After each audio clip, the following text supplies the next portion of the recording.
Shalom, selamat berjumpa kembali dalam kasih Tuhan kita, Yesus Kristus. Bapak Ibu, di tengah keadaan yang memang saat ini kita menghadapi epidemi corona di negara kita, pemerintah menghimbau kita agar kita beribadah dari rumah kita masing-masing.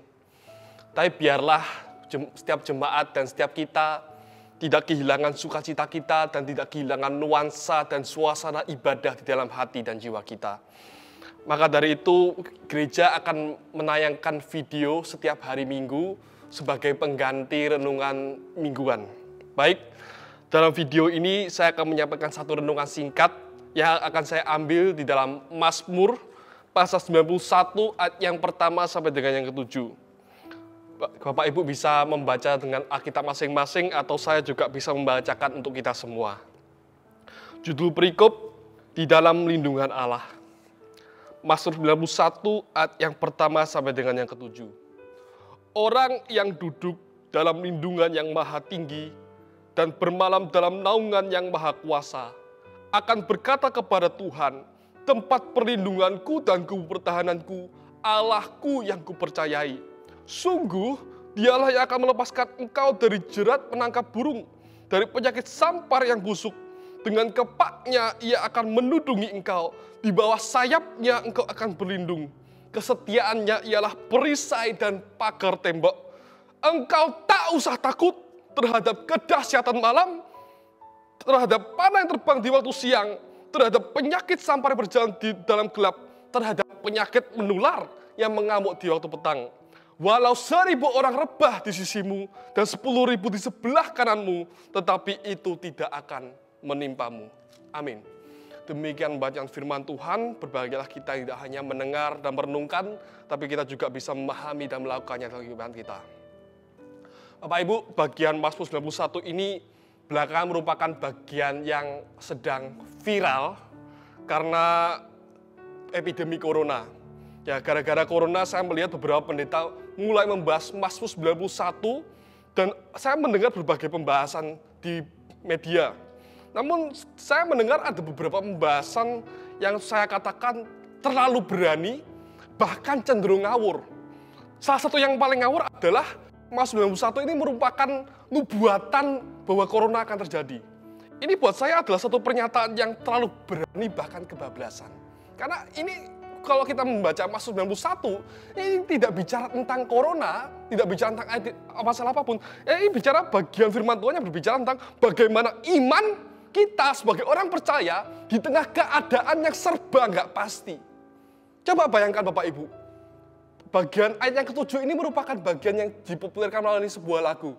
Walau 1.000 rebah di sisiku, kau tetaplah Allah penolongku. Walau 10.000 rebah di kananku, takkan ku goyah sebab Yesus Tuhanku. Tapi coba bayangkan Bapak Ibu, di tengah keadaan sekarang, kita sedang berjalan di tengah jalan atau dimanapun kita berada, atau di mall dimanapun, kita sedang jalan-jalan, tiba-tiba nggak usahlah 1.000 orang. Satu orang rebah di sebelah kiri kita, brak. Bisa kita ngomong, kau tetaplah Allah penolongku. Wah, kita sudah mulai ragu ini. Ragu kita. Baru satu loh, belum 1.000 orang. Satu orang. Waduh, jok-jok bariki aku. Ini kita sudah mulai takut. Lalu kita mulai jalan lagi. Gak usahlah 10.000 orang sebelah kanan. 10 orang jatuh. Blak, semua orang jatuh. Gara-gara corona gitu ya. Bisa kita tahu, takkan ku goyah sebab Yesus Tuhanku. Mulai goyah kita. Dengan segala keadaan terjadi, kita mulai goyah. Kita mulai hancur, kita mulai ketakutan. Dan sebenarnya ini adalah satu hal yang keliru. Bagaimana kita bersikap? Saya akan membahas 3 hal. Yang pertama, bagaimana sikap kita di tengah keadaan yang nggak pasti. Sikap kita adalah kita nggak boleh takut. Sebenarnya kita pun perlu takut. Tapi takut pun ada dalam takut yang wajar. Karena kalau kita berbicara tentang ketakutan, ketakutan itu sendiri ada 2. Jadi ketakutan itu ada 2 hal. Yang pertama adalah ketakutan yang memang diberikan Tuhan kepada kita sebagai mekanisme pertahanan. Dan ketakutan yang menekan pikiran kita, yang menekan otak kita sehingga kita tidak punya sukacita dan nggak bisa melihat masa depan. Ya, ketakutannya yang keliru. Ketakutan yang pertama kita perlu. Maka kalau orang takut, saya takut nggak naik kelas, maka saya belajar. Boleh. Saya takut nanti pelanggan saya lari, maka saya kasih servis yang baik. Boleh. Bahkan saya pernah mengatakan dulu ada orang tuh di ruang makannya dia pasang buat yang makan di sini GBU. Loh, GBU apa artinya? GBU, saya dikira orang Kristen kan, Shalom. Oh ternyata bukan orang Kristen. Loh, terus GBU artinya apa Pak? GBU itu artinya nggak boleh utang. Jadi karena nggak boleh utang, karena dia takut nanti orang takut datang bayar nggak, terus utang takut kan? Kan sebenarnya boleh. Kita sebagai tindakan pencegahan. Sekarang ada corona, kita cuci tangan. Takut nggak apa-apa, kita takut cuci tangan sebagai tindakan pencegahan. Itu diberikan Tuhan. Kalau orang nggak punya takut, mereka terlalu berani, mati kita. Dekat jurang, wah nggak takut, jalan-jalan mati, jatuh. Ketakutan perlu, tapi ketakutan yang nggak boleh adalah ketakutan di mana kita tertekan, merasa nggak bisa punya harapan, merasa nggak punya masa depan, itu yang kita nggak boleh. Sikap kita jangan takut. Dan jangan takut ini dasarnya adalah karena kita punya harapan kepada Tuhan. Sehingga kebanggaan kita kalau kita melihat Bapak Ibu, yang pertama adalah sikap kita jangan takut, yang kedua kebanggaan kita adalah kita hanya bisa membanggakan Tuhan dalam hidup ini. Kalau kita membanggakan pekerjaan kita, karir kita pun satu kali bisa berhenti. Kalau kita membanggakan kesehatan kita bisa hancur. Kalau kita membanggakan apa yang ada dalam dunia ini, segala kebanggaan kita akan runtuh. Tapi kalau kita memiliki kebanggaan hanya kepada Tuhan, Tuhan adalah milik satu-satunya yang gak akan hilang dan dia akan selalu ada bersama kita, kekal selamanya. Tuhan selalu menjadi kebanggaan yang utama harusnya bagi orang percaya. Jangan kita membanggakan hal yang lain selain daripada Tuhan. Kepada prestasi-prestasi ekonomi, kepada prestasi-prestasi yang ada kita lakukan di dunia ini, itu tidak menjadi kebanggaan yang utama. Justru keadaan seperti ini, keadaan perang, keadaan penyakit, menular keadaan penyakit yang terjadi sekarang ini menunjukkan bahwa kebanggaan itu adalah kebanggaan yang keliru.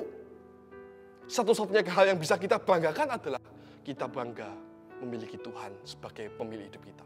Itu adalah satu-satunya yang boleh kita banggakan. Jangan banggakan bisnismu, jangan banggakan keluargamu, jangan banggakan kesehatanmu, tapi banggakanlah Tuhan.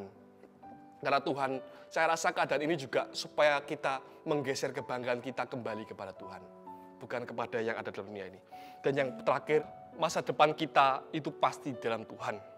Yeremia 29 ayat 11 mengatakan, sebab aku ini mengetahui rancangan-rancangan apa yang ada padaku mengenai kamu, demikianlah firman Tuhan, yaitu rancangan damai sejahtera dan bukan rancangan kecelakaan, untuk memberikan kepadamu hari depan yang penuh harapan. Bapak Ibu, di tengah keadaan yang tidak pasti ini, kita percaya bahwa keadaan ini adalah keadaan yang pasti akan berlalu. Sepanjang sejarah, epidemi yang terjadi adalah sebuah epidemi yang tidak akan berlangsung selamanya. Tahun 1918 ada epidemi influenza yang membunuh kurang lebih 30-100 juta orang. Itu pun adalah epidemi yang berlalu. Dan saya percaya corona juga hanya sementara saja. Karena itu biarlah kita tetap bersandar dan percaya bahwa Tuhan masih pegang masa depan kita. Bapak Ibu, satu ilustrasi yang sering kali saya pakai untuk menggambarkan hal ini adalah kadang-kadang kita tidak ngerti Tuhan mau mengatur apa dalam kehidupan kita. Kita ini seperti seorang anak burung Raja Wali.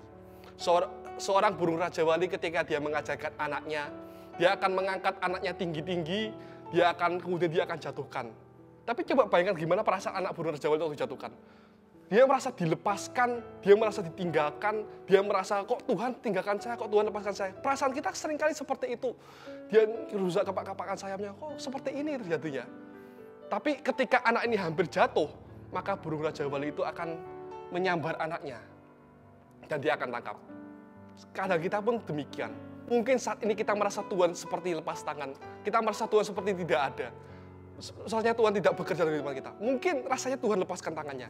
Tapi Tuhan tidak pernah melepaskan pandangan matanya kepada kita. Di saat kita hampir jatuh, di saat kita hampir terpuruk, di situ Tuhan pasti akan menolong kita. Bahkan di tengah kondisi ini, saya percaya Tuhan juga sediakan satu masa depan yang indah bagi setiap kita. Karena itu biarlah kita tetap beriman kepada Tuhan, kita bersandar kepada Tuhan, kita percaya bahwa Tuhan masih sanggup untuk mengatur seluruh hidup kita. Demikian yang saya sampaikan, biarlah kita memiliki sikap yang tidak takut, kita memiliki kebanggaan hanya kepada Tuhan, dan kita bahwa masa depan kita aman bersama dengan Tuhan. Tuhan Yesus memberkati. Amin. Kita akan mengakhiri renungan hari ini dengan doa berkat. Mari kita satukan hati kita untuk menerima doa berkat. Mari kita berdoa. Ya Tuhan, kami tahu situasi yang kami hadapi adalah situasi yang tidak mudah. Situasi yang kami hadapi mungkin semakin sulit, semakin parah Tuhan. Tapi percaya Tuhan, di balik setiap masalah kami punya Tuhan yang lebih besar di atas segalanya. Kami berserah hanya kepada Engkau. Kami bersyukur Tuhan, di tengah keadaan seperti ini Engkau masih memberikan kepada kami kekuatan, kemampuan, agar kami tidak takut dan tidak goyah. Ajar kami Tuhan memiliki iman yang sungguh kepada Engkau. Ajar kami Tuhan untuk tetap senantiasa bersandar pada Engkau. Karena Engkau lah juru selamat kami, Engkau lah juru keselamatan kami Tuhan. Hanya kepadamu kami bersandar, hanya kepadamu kami menemukan kekuatan kami. Kami berserah hanya kepadamu Tuhan, dan bilang setiap jemaatmu di rumah-rumah dimanapun, Kau menjaga, Kau memberikan kekuatan, Kau memberikan kesehatan di mana mereka berada. Dan sebelum kami mau akhiri doa ini Tuhan, kami menerima berkat dari Engkau. Dan mari kita angkat kedua tangan kita arahkan hati kita ke hadapan Tuhan, dan kita terima segala berkat rahmat dari Allah Bapa, cinta kasih yang sempurna dari Tuhan kita Yesus Kristus, dan urapan yang baru, damai sejahtera, sukacita dari Allah Roh Kudus yang akan menyertai kita sekalian mulai dari hari ini sampai Maranatha sedang dua kali. Terima kasih segala berkat ini dalam nama Tuhan Yesus. Itu kakak sama-sama katakan amin.